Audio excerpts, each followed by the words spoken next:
Live from Fargo and serving you on TV, online, and on the go. This is Valley News Live at 4. Here's a look at today's top 4 at 4. Bemidji police are asking for your help in finding a missing teen. 15-year-old Kendall Thompson was last seen at the Oshkie Manitou Youth Center on Monday morning. Thompson is 6'1" and 310 pounds with brown hair and eyes. Police say she may be trying to get to the Detroit Lakes area. And a multi-car crash in central Minnesota left 2 people dead and others injured. The Minnesota State Patrol says it happened yesterday on Highway 10, just south of Little Falls. A 19-year-old man from Wanamingo crossed the median and hit 4 other cars. His passenger, a 21-year-old, died in the crash, along with a 61-year-old woman who was in one of the other cars. Some have serious injuries from the crash and others are going to be okay. And the U.S. Centers for Disease Control and Prevention issued a strong recommendation to travelers ahead of the busy holiday season. The center says all passengers and employees on airplanes, trains, subways, buses, taxis, and rideshare vehicles should wear masks to prevent the spread of COVID-19. And with just 2 weeks to go until the election, the race between President Trump and former Vice President Biden is in the home stretch. We'll show you how the campaigns are preparing for the final presidential debate coming up. That's a quick look at today's top 4 at 4. Now let's get a first look at our weather with meteorologist Nathan Hopper. Hey, Nathan. Hey, Callie. Yes, it is a snowy one for us across the valley this Tuesday, just as we expected, though. And we do have, of course, that first alert weather date for today. So let's talk about what we're seeing right now. This is our Dakota Magic Casino Skycam, seeing the wind, the snow. I did see a snowplow out there working on the parking lot of the casino there just a few moments ago. And here's a picture from the Ortonville, Minnesota area. Sean uploaded this one to us, showing looks like 5.5 inches or so of snowfall there on the tape measure. Road conditions are mainly wet, but there are some locations around the metro where we are seeing some scattered snow, some slush on the roadways, and up toward the Devil's Lake area and Highway 1, up toward the Canadian border, also seeing some scattered snow on those roadways as well. The winter weather advisory that goes for the metro continues until 7 o'clock this evening. For our friends in northern Minnesota, that winter weather advisory goes until midnight tonight. So that's when we do expect things to be quieting down. But that radar shows that snowfall spreading across the area still, with even some rain showers there along the South Dakota state line where temperatures are just a little bit warmer. But of course, Callie, we're not done with the snow yet this week. We'll talk about tonight, and we'll talk about a first alert weather day for Thursday as well, coming up here in a couple minutes. All right, we look forward to it. Thanks, Nathan.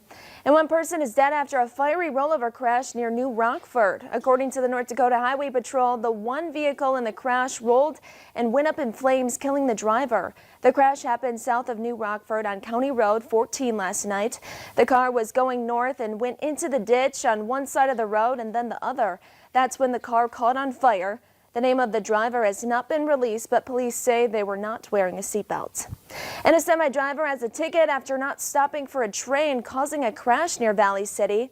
It happened on October 15th around 4:25 p.m. Bruce Dodd was driving a semi with a trailer across train tracks while a train was coming. Police say Dodd tried to beat the train across the tracks but was unsuccessful. No one was seriously hurt in the crash, but Dodd was given a ticket for failure to yield. An investigation is underway after a reported overdose in West Fargo. Officials say it happened around 4:50 yesterday evening. Emergency crews went to a call for a possible overdose in the 700 block of West Main. Officers, firefighters, and paramedics used Narcan to revive 2 people. There's no word on their conditions. And Native American tribes are once again asking a federal judge to stop the flow of oil through the Dakota Access Pipeline. The Standing Rock Sioux and other tribes succeeded on their first attempt, only for their decision to be overturned earlier this year. The Bismarck Tribune reports that the tribes are asking the judge to clarify the shutdown ruling and to order the line to stop operating again. The pipeline operator Energy Transfer and the Army Corps of Engineers maintain that pipeline is safe. And with a big snowstorm coming on Thursday, it's a good time to think about getting your car ready for winter.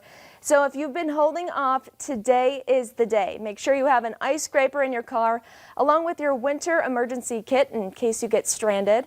And of course, have that de-icing windshield fluid to make sure your tires are ready. Cold air is more dense than warm air, so your tires may be a little bit more deflated now that we're in this cold spell. You'll also want to check your tread, make sure it isn't worn out, or make an appointment to get your car into the shop. Don't wait, because what will happen, this happens every year, we'll get into November when the roads are frozen, and we'll have a situation with a snowfall, and then there's a backlog. According to the North Dakota Department of Transportation, if you're heading out in bad weather, make sure you let someone know where you're going, the route you're taking, and when you'll be there. And North Dakota's unemployment rate dropped a full percentage point last month. Job Service North Dakota says it fell from 4.8 to 3.8%. That's about half of the national unemployment rate. There were about 4,500 fewer unemployed people between August and September.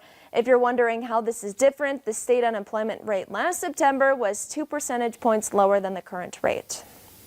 And Minnesota Republicans say now is the time to open up Minnesota. Despite rising COVID-19 cases standing on the steps of Capitol Hill, Republican leaders of the House and Senate announced a one-page contract to make it happen. Esme Murphy has more details on what's in it. Republican legislative leaders say they want the state to reopen now. We think that it's absolutely essential that kids are in school. Senate Majority Leader Paul Gazelka and House Minority Leader Kurt Dowd unveiled the one-page contract that includes allowing kids back in school, allowing all school sports and activities to resume, and allowing local communities to decide bar and restaurant rules. We trust our parents and our school boards. We trust our city councils and our local communities to keep our citizens and our kids safe. Senator Gazelka says voters are so angry over the governor's COVID restrictions that he expects in 2 weeks voters will elect Republican majorities in both the Minnesota House and Senate.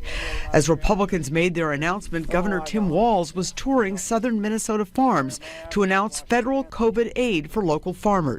Walz seemed genuinely frustrated. Well, I don't know, maybe they found the cure for COVID while I was gone down here. The governor says Minnesota is faring better than neighboring states, but warns that could change. I do not want to see, like we're seeing in Wisconsin, a hospital set up on the state fairgrounds. Democrats are also looking hard at control of the legislature this election. They feel pretty good about their 16-seat majority in the Minnesota House. As for the Republicans' 3-seat majority in the Senate, Democrats think that is vulnerable, and they believe they can flip the Senate and take control. At the Capitol, Esme Murphy, WCCO 4 News. All of Minnesota's 201 state legislators are up for election in 2 weeks. And the election is just 2 weeks away, and President Trump and his Democratic rival Joe Biden are preparing for the final presidential debate. We'll have the latest from the campaigns next on Valley News Live at 4. And temperatures look to hover right around that freezing mark for us this evening. Still seeing those west winds, or south winds turning westerly this evening. Snow looks to end there around 9 or 10 o'clock in the metro. In Grand Forks, you can expect those temperatures to stay in the low 30s as well. We'll break down, though, another chance of snowfall next.